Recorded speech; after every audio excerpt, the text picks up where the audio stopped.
ذرا ایک لمحے کے لیے تصور کریں، اگر کل صبح آپ کی آنکھ ایسے ملک میں کھلے جہاں ہر شخص کے پاس اچھی نوکری ہو، سڑکیں چمک رہی ہو، اسپتال بہترین ہو، اسکول عالمی معیار کے ہو، بجلی کبھی بند نہ ہوتی ہو اور قانون سب کے لیے برابر ہو، پھر اچانک ایک سوال ذہن میں آتا ہے، اگر یہ سب کچھ ممکن ہے تو پھر پوری دنیا ایسے کیوں نہیں رہتی؟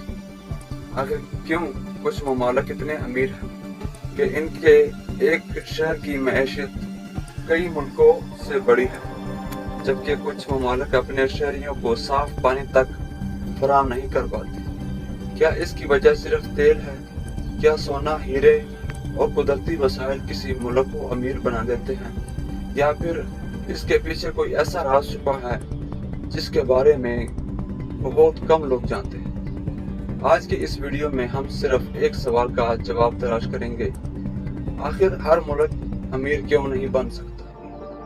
اور یقین کریں، اس ویڈیو کے اختتام تک شاید آپ دنیا کو پہلے جیسے نظر سے نہ دیکھیں۔ سن 1945 کی دہائی میں جاپان جنگ سے تباہ ہو چکا تھا، بڑے شہر ملبے میں تبدیل ہو گئے، صنعتیں ختم ہو چکی تھی اور لاکھوں لوگ بے روزگار تھے۔ اگر اس وقت کسی نے کہا ہوتا کہ یہی جاپان چند سالوں بعد پھر سے اپنے پیروں پر کھڑا ہو جائے گا تو شاید لوگ اس پر ہنستے، لیکن آج حقیقت یہ ہے کہ جاپان کے پاس نہ عرب ممالک جیسا تیل ہے، نہ افریقہ جیسے قدرتی وسائل ہے، پھر بھی وہ دنیا کے امیر ملکوں میں شمار ہوتا ہے۔ تو سوال یہ ہے کہ جاپان امیر کیسے بنا؟ اس کا جواب صرف محنت نہیں، دنیا کے غریب ممالک کے لوگ بھی سخت محنت کرتے ہیں۔ اصل فرق تھا نظام، تعلیم اور صنعت۔ جاپان نے فیصلہ کیا کہ وہ خام مال بیچنے کے بجائے ایسی چیزیں بنائے گا جو پوری دنیا خریدے۔ پہلے ریڈیو، پھر ٹی وی، پھر گاڑیاں، پھر الیکٹرانکس۔ آہستہ آہستہ دنیا کے گھروں میں جاپانی مصنوعات پہنچنے لگی۔ یہاں ایک اہم حقیقت سمجھیے، امیر ممالک صرف وہ نہیں ہوتے جن کے پاس وسائل ہوں، بلکہ وہ ہوتے ہیں جو وسائل کو قیمتی مصنوعات میں تبدیل کرنا جانتے ہوں۔ لیکن یہاں ایک اور سوال بھی پیدا ہوتا ہے، اگر صرف محنت سے ملک امیر بنتے ہیں تو پھر دنیا کے کروڑوں محنت کش لوگ اب بھی غریب کیوں ہیں؟ اس کا جواب صرف ایک لفظ میں ہے، نظام۔ ذرا ایک مثال دیکھتے ہیں۔ فرض کریں آپ کے پاس ایک دکان ہے، آپ نے لاکھوں روپے کی چیزیں رکھی ہیں، لیکن ہر دوسرے دن کوئی آ کر سامان چرا لے، پولیس کارروائی نہ کرے، عدالت میں فیصلہ آنے میں 10 سال لگ جائے اور کاروبار کرنے کے لیے ہر قدم پر رشوت دینی پڑے، کیا آپ اس دکان میں مزید سرمایہ لگائیں گے؟ شاید نہیں۔ اب یہی بات ایک پورے ملک پر لاگو کریں۔ جب کسی ملک میں قانون کمزور ہو، کرپشن زیادہ ہو اور سرمایہ کار کو اپنے پیسے کا تحفظ نہ ملے تو وہ وہاں فیکٹری لگانے کے بجائے کسی دوسرے ملک کا رخ کرتا ہے، اور جب فیکٹریاں نہیں لگتی تو نوکریاں بھی نہیں بنتی، نوکریاں نہیں بنتی تو لوگوں کی آمدنی نہیں بڑھتی، اور جب آمدنی نہیں بڑھتی تو ملک بھی امیر نہیں بنتا۔ اسی لیے دنیا کے کئی کامیاب ممالک نے سب سے پہلے قانون اور اداروں کو مضبوط کیا، اور اس سے کیا بدلا یہ جانتے ہیں اس مثال سے۔ سنگاپور۔ آج سنگاپور دنیا کے امیر ترین ممالک میں شمار ہوتا ہے، لیکن چند دہائیوں پہلے اس کے پاس نہ تیل تھا، نہ سونا، نہ بڑے قدرتی وسائل، صرف ایک چیز تھی، صحیح منصوبہ بندی۔ اس نے دنیا کی تجارت کو اپنی طاقت بنایا، بندرگاہ کو بڑا بنایا، تعلیم پر سرمایہ لگایا، کرپشن کو کم کرنے کی کوشش کی، اور دنیا بھر کی کمپنیوں کو کاروبار کے لیے بہترین ماحول فراہم کیا۔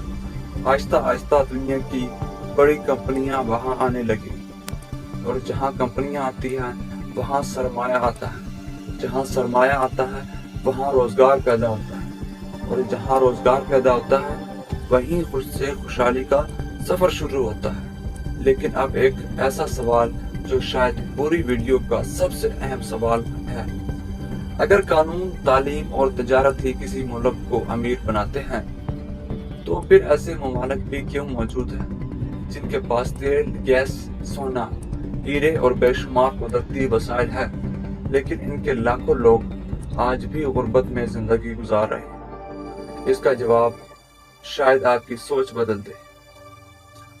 اب تک آپ سوچ رہے ہوں گے کہ اگر قدرتی وسائل ہی سب کچھ نہیں تو پھر اصل دولت آخر ہے کیا؟ آئیے ایک دلچسپ موازنہ کرتے ہیں۔ ایک طرف ہے ناروے، دوسرے طرف ایسے کئی ممالک ہیں جن کے پاس بھی تیل ہے اور گیس کے بڑے ذخائر موجود ہیں۔ فرق صرف یہ نہیں کہ ایک کے پاس زیادہ تیل ہے اور دوسرے کے پاس کم۔ فرق یہ ہے کہ اس دولت کو کس طرح استعمال کیا گیا۔ کچھ ممالک نے اپنی آمدنی کا بڑا حصہ تعلیم، صحت، بنیادی ڈھانچے اور مستقبل کے لیے محفوظ فنڈز پر خرچ کیا، جبکہ کچھ ممالک میں وسائل سے حاصل ہونے والی دولت کا بڑا حصہ عام شہری کی زندگی بہتر بنانے کے بجائے مختلف وسائل سے کرپشن کا حصہ ہو گیا۔ اسی لیے ماہرین معاشیات اسے ایک خاص نام دیتے ہیں: وسائل کی لعنت۔ اس کا مطلب یہ نہیں کہ وسائل ہونا بری بات ہے، بلکہ اس کا مطلب یہ ہے کہ اگر کسی ملک کے ادارے مضبوط نہ ہو، شفافیت نہ ہو اور منصوبہ بندی کمزور ہو تو قدرتی وسائل بھی لمبے عرصے تک خوشحالی کی ضمانت نہیں بنتے۔ اب ایک اور حقیقت دیکھیے، سوئٹزرلینڈ کے پاس نہ تیل ہے، نہ سونے کی بڑی کانیں، پھر بھی وہ دنیا کے خوشحال ممالک میں شمار ہوتا ہے۔ کیوں؟ کیونکہ اس نے اپنی اصل طاقت انسان کو بنایا۔